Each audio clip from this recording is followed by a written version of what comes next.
கவலையாயிடும். இப்போ பணத்தை வேஸ்ட்டாக செலவழிச்சுட்டேன்னு அதோட கவலையாகும். ஸோ இந்த மாதிரி காரியங்கள்லாம் நிரந்தரமான ஒரு சந்தோஷத்தை கொடுப்பதில்லை.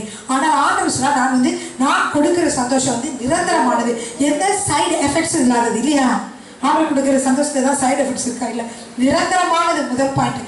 மற்றதெல்லாம் அழிந்துடும். மற்ற எல்லாமே வரும்போது இருந்த சந்தோஷத்தை விட போனதுக்கப்புறம் இருக்கிற கவலை, ரொம்ப தீய வழியில் வரைக்கிற சந்தோஷம் கொஞ்சம் சந்தோஷம். அந்த சந்தோஷத்தை விட அது போனது பிறகு அது இல்லாத போது இருக்கிற கவலை இருக்கே, அது கொடுத்த சந்தோஷத்தை விட அதிகமான கவலை தான் நமக்கு கொடுக்கும். ஆனால் ஆண்டவருடைய சமூகத்தில் நீங்கள் ஜெபிக்கிற பொழுது, பைபிள் வாசிக்கிற பாடலை கேட்டு அவரை துதிக்கிற பொழுது அவருடைய நிரப்புகிற சந்தோஷம் வந்து சைடு எஃபெக்டே இல்லை. ஹல்லேலூயா, ஆமென். சரி, அடுத்து நீங்கள் பார்க்குறீங்க சந்தோஷத்தை பற்றி சொல்லிட்டு சமாதானம் கிடைக்கணும்ட்டு நிறைய பேர் போகிறாங்க, பப்புக்கெலாம் போவாங்க. போயிட்டு போகும்போது அடி உடி சண்டை அடித்து நொறுக்கி குதிச்சு ஆட்டம் இந்த மாதிரி தான் போகிறாங்க. போகும்போது வரும்போது ஏதாவது சமாதானமாக நிம்மதி கிடைக்கணும்னு சொல்லிட்டு வராங்க.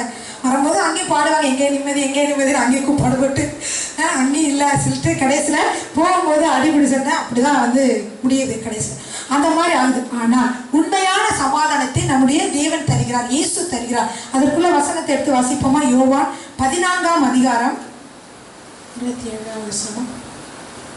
சமாதானத்தை உங்களுக்கு வைத்து போகிறேன். ஆண்டவர் சொல்றாரு, சமாதானத்தை உங்களுக்கு வைத்து போகிறேன், என்னுடைய சமாதானத்தை உங்களுக்கு கொடுக்கிறேன். நான் ரொம்ப கிரேட். அவர் எப்படி தேவாதி தேவன். அவர் சொல்றாரு, என்னுடைய சமாதானத்தை உங்களுக்கு கொடு.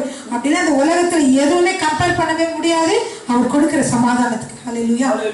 உலகம் கொடுக்கிற பிரகாரம் நான் உங்களுக்கு உலகம் கொடுக்கிற பிரகாரமாக கொஞ்ச நேரம் வந்துட்டு போறதாவோ, கொஞ்ச நேரம் கொடுத்துட்டு கொஞ்சம் சந்தோஷத்தை கொடுத்துட்டு பிறகு பெரிய கவலை கொடுக்கிறதாவோ, அல்லது உங்களுக்கு உடல்ல இந்த சைடு எஃபெக்ட்ஸ் உண்டாகக்கூடியதாவோ நான் கொடுக்கல. அதனால உலகம் கொடுக்கிற பிரகாரமா கொடுக்கிறதில்லை. உங்கள் இருதயம்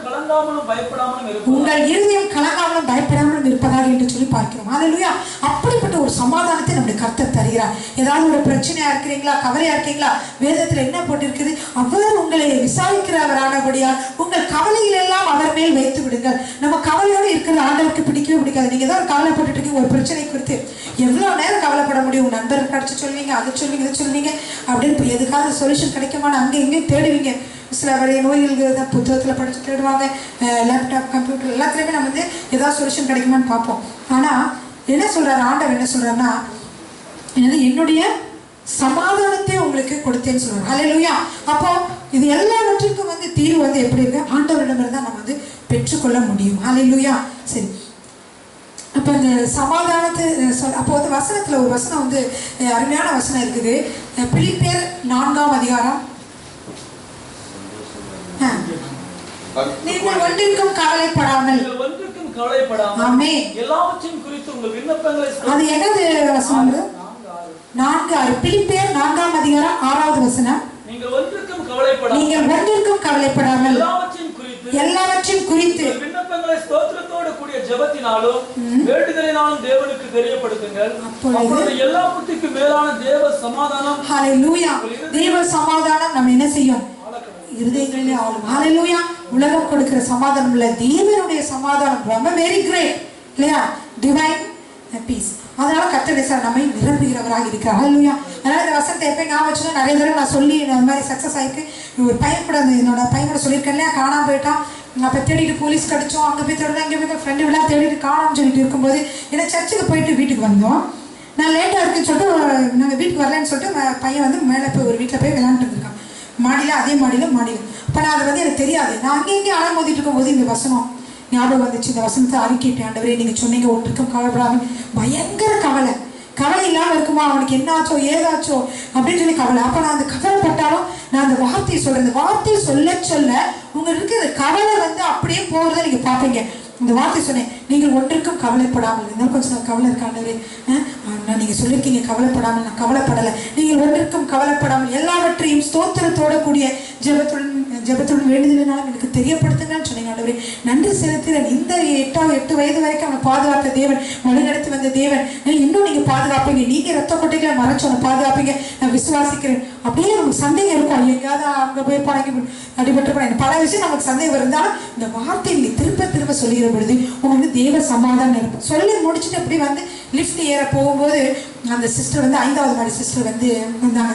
வந்துட்டு அவங்க வந்து சொன்னாங்க, உங்களுடைய பையன் உங்கள் வீட்டுக்கு வந்தான், நீங்கள் இல்லைன்னு சொல்லிட்டு எங்கள் வீட்டில் தான் வந்து என் பையனோட விளாண்டுட்டுருக்கேன்னு சொல்லி. அவங்க எப்பயாவது ஒரு தடவை தான் நம்ம லிஃப்ட்டில் போகும்போது பாருங்க 13, 15 இது லிஃப்ட் இருக்கு, நம்மளுக்கு போகும்போதெல்லாம் நான் பார்க்க முடியாது பாருங்க. ஜெபம் பண்ணி முடிச்சுட்டு நான் ஒரு சந்தோஷமாக நடந்து வந்து எப்பயுமே நான் ஜெபிச்சு பார்த்துருக்கேன். கொஞ்சம் ஒரு நிமிஷம்லாம் லேட்டு, ஃபியூ செகண்ட்ஸில் ஆர்டர் பதிலை கொடுத்துருவாரு. என்னன்னா அவர் ரெடியாக பதில் வச்சிருக்காரு. நான் விசுவாச சந்தோஷத்தோட என்ன செய்யணும், நம்ம இருக்கும் பொழுது ஆண்டவர் வாய்க்கு செய்கிறோம். பார்த்தீங்கன்னா அப்போ அவங்க சொன்னாங்க, எனக்கு அப்படியே சந்தோஷம் ஆயிடுச்சு. அவங்க குப்பை போட வந்தாங்க, நான் லிஃப்ட் இப்போ 2 பேர் சேர்ந்து லிஃப்ட் எடுத்து மேலே போனோம். அதனால இதே சொல்கிறேன்னா, இதே மாதிரி இப்போ கூட ஒரு 10 வருஷத்துக்கு நடந்தது. இப்போயும் ஃப்ளைட்டில் ஒரு தடவை ஃபோன் வந்து இது ஆஃப் பண்ணி வச்சுட்டோம்ல. அப்போ நாங்கள் இந்த வருஷம் தான் நானும் பாஸ்டரும் சேர்ந்து ஜெபிச்சோம். அதே மாதிரி கொஞ்சம் நேரத்துக்குள்ளே பையன் வந்துட்டான். ஹல்லேலூயா. அவன் வந்து ஃபோன் இதை ஆஃப் பண்ணியிருந்தாலும் என்னோட காண்டாக்ட் பண்ண முடியல. நான் அவனை காண்டாக்ட் பண்ண முடியாதுன்னு என்னடா இவ்வளோ நேரம் ஆச்சு பையன் வரலன்னு. அப்புறம் பரிச்சனால ஸ்டடி பண்ணிட்டு வந்திருக்கான். குரூப் ஸ்டடி போய் படிச்சுட்டு வந்திருக்கான் போல. அப்படியாக கர்த்தர் உதவி செய்ய. நீங்களும் உங்களுக்கு இந்த சாதாரண விஷயம், எந்த விஷயமா இருந்தாலும், பண பிரச்சனையாக இருந்தாலும் சரி, எந்த பிரச்சனையாக தான் நீங்கள் என்ன சொல்லணும், நீங்கள் ஒன்றிற்கும் கவலைப்படாமல் நீங்கள் சொன்னீங்களேன்னு கேட்க சொன்னால பாசவர், நீங்கள் சொன்னீங்களே ஆண்டவரே, நீங்கள் சொன்னீங்களே. இந்த வசனத்தின்படி நான் உங்களுடைய வார்த்தையெல்லாம் இருக்குது. என்னன்னா, நீங்கள் ஒன்றுக்கும் கவலைப்படாமல் எல்லாவற்றையும் அந்த வசனத்தை சொல்லி நீங்கள் ப்ரே பண்ணுங்க. முக்கியம் என்னன்னா, நம்ம வந்து வார்த்தை என்ன சொல்ல, விசுவாச அறிக்கை ரொம்ப முக்கியம். அப்படிதான் என்ன செய்யும், நம்ம எல்லா காரியங்களையும் நம்ம வாழ்க்கையில பெற்றுக்கொள்கிறோம். சமாதானத்துக்கு சொன்னேன், நீடிய பொறுமைக்கும் இயேசுதான். நீடிய பொறுமைக்கு அவர் தான் நமக்கு ஒரு மாடல். எவ்வளவு பொறுமையா இருந்தாரு, சிலுவைக்கு தூக்கிட்டு போறாரு, சிலுவை தூக்கிட்டு போறாரு. அதுக்கு முன்னாடி கன்னத்துல அரைஞ்சாங்க. ஒரு தேவாதி தேவன். நம்மளாம் ஒரு கொஞ்சம் படிச்சுதான் பார்த்தா நமக்கு எவ்வளவு கோவம் வருது. நான் என்னை இப்படி சொல்லிட்டாலே எவ்வளவு கோவம் வருது, தாங்க முடியல நம்மளுக்கு. ஆனா இயேசு கிறிஸ்து ஒரு தேவாதி தேவன். அவர் வந்து இருக்கும்பொழுது கன்னத்துல அரையும் போது என்ன செய்தாரு, அமைதியாக இருந்தார் இல்லையா. பொறுமையாக நீடிய பொறுமை. பட்டு பேசியிருக்காங்க, எப்படி நீ என்னை கணத்துல உன் கை ஒண்ணுலாம் போற அப்படின்னு சொல்லியிருக்கலாம். ஒண்ணுமே சொல்லல. ஏன் பாருங்க, அவர் சிலுவை தூக்கும் பொழுது அவரால் முடியல, அப்பையும் அவர் வந்து சகிச்சார். அதே மாதிரி சிலுவையில் அறையும் பொழுது கூட கரங்களை கொடுத்தார். தாகம் கேட்டாரு, கடைசியில் இறக்க போறாரு. தாகத்துக்காக ஒரு இனிமையான தண்ணியை கொடுத்தாங்களா, காணியை கொடுத்தாங்க. அப்போ கூட நான் எப்படிப்பட்ட ஆள் தெரியுமா, நீ பாரு என்னைய வந்து இப்படி நினைச்சுக்கலான்னு சொல்லி தண்ணி அவருடைய விஸ்வரூபத்தை அவர் ரூபத்தை அவர் என்ன செய்த காட்டது. அப்படின்னா என்னன்னா, இயேசு எப்படிப்பட்டவர் என்ற அவருடைய மகிமையை அவர் காட்டவில்லை, அமைதியாக இருந்தார்.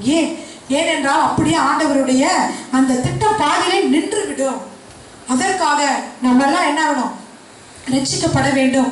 நம்ம எல்லாம் நம்முடைய பாவத்துக்கெல்லாம் ஒரு தீர்வு வேண்டும். நம்ம பாவத்திற்கு என்ன தீர்வு, இயேசு கிறிஸ்துடைய ரத்தம் தானே.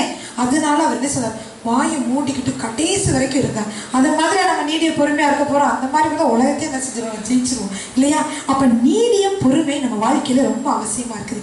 இது எல்லாமே நீங்க செய்யும் பொழுது நீங்க மனசுக்குள்ள நினைச்சுக்கோங்க, நீங்கள் மனிதருக்கென்று செய்யாமல் தேவனுக்கென்று செய்யுங்கள். உங்களுக்கு எதிராக இருக்கிறவங்க, நீங்க நீடிய பொறுமை காக்கிறவங்க வந்து நல்லவங்களா இருக்க மாட்டாங்க, மோசமானவங்களா இருப்பாங்க. உங்களுக்கு ஆத்திரமா வரும், இவங்க முன்னாடி நம்ம தாழ்ந்து போறதா நீங்க அவங்களையே நீங்க ஃபோக்கஸ் பண்ணுங்க. நீங்க ஆண்டவரை ஃபோக்கஸ் பண்ணுங்க.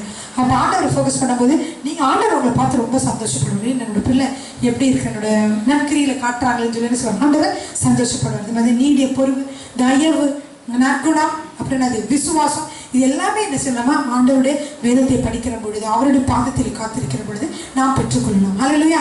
எனவே இதெல்லாம் செய்யணுமே, இதெல்லாம் எப்படி செய்யணும் அப்படின்னு நம்ம யோசிக்கவே வேண்டும். ஹல்லேலூயா. கர்த்தர் அவங்களோட பேசுகிற பொழுது நீங்க மக்களுக்கு கொடுங்க. அவங்க இல்லாத நீங்க கொடுக்க போறதில்லை. நான் கொடுக்கணும், யாருக்காவது கொடுக்கணும், அந்த மாதிரி நினைக்காது. நீங்க ஆண்டவர்கிட்ட நீங்க சண்டை பண்ணிட்டு நீங்க ஜெபிக்கிற பொழுது ஆண்டவர் ஏவுகிற பொழுது நீங்க செய்தீங்கனாலே போதும். ஹல்லேலூயா. அப்படிதான் நம்ம எப்படி இருக்கணும், கிறிஸ்துவுக்குள்ளே நாம் வளர வேண்டும். ஹல்லேலூயா. அப்போ நம்மளுக்கு வெளிச்சம் யாரு என்றால் இயேசு கிறிஸ்து ஜீவ வெளிச்சமாக இருக்கார். எப்படி இருக்கார் அவரு, ஜீவ ஒளி. அப்ப நம்ம எல்லாம் நிலா மாதிரி, எப்படி சூரியனிடமிருந்து நிலா வந்து வெளிச்சத்தை பெற்றுக்கொண்டு ஒளி வீசுகிறதோ, அது போல நம் தேவாதி தேவனிடமிருந்து வெளிச்சத்தை பெற்றுக்கொண்டு நாம் என்ன செய்யறோம், மற்றவர்களுக்கு வெளிச்சத்தை கொடுக்கிறவர்களாக இருக்கிறோம். ஹல்லேலூயா. ஆமென்.